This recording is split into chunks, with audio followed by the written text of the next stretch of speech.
And these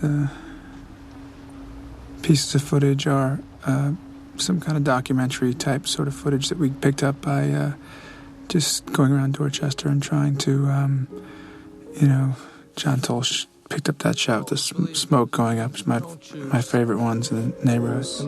Has kind of set this tone as this very real movie set in this real place. We wanted to use a lot of children. Obviously, children featured pretty prominently in the movie, and also just demonstrate that this was actually Dorchester's Boston's largest and most diverse neighborhood, and to kind of counter a lot of stereotypes that people might have going into the movie about what kind of place it was. And it just kind of ground the audience in the setting, and then introduce that Casey is a character, is a part of this neighborhood. Yeah, I think I remember you had kind of a version of this cut very early on with the music, and I remember you showing it to the crew kind of halfway through shooting, and it really kind of energized them, and they really kind of saw, I think, what you were doing. Yeah, it was a really, really critical. Also gave it to the actors and everybody. It was kind of a way of saying, like, this is the level of reality I want this movie to be.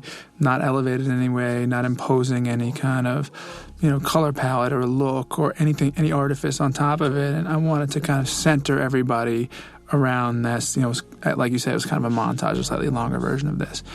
I love this girl with her little grills in her mouth, saying, let's all be in this same movie together. And so it had that bonus to it. Worked out good. And it kind of segued into, this stuff which we created, obviously having people around the missing girl. But what we did was just, we would never say action or rolling. So we would only shoot when people thought we weren't rolling to kind of get the effect of people just sort of the extras standing around being bored. This is our hero, local Joe Quigg. All alert. Everybody's alert of what's going on. Who has become a star in Boston, by the way. We got flyers up, posters up.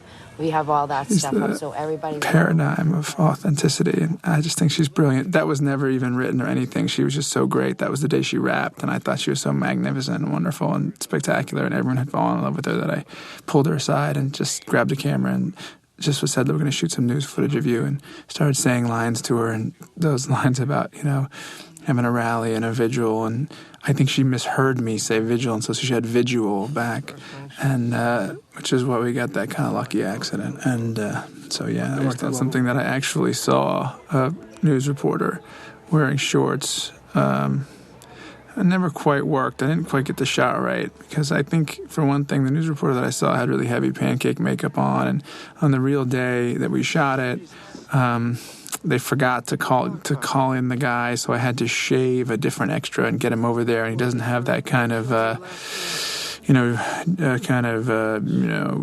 Joe Handsome sort of like News Chopper 9 look to him. So he looks a little bit more serious. So unfortunately, it doesn't quite have that level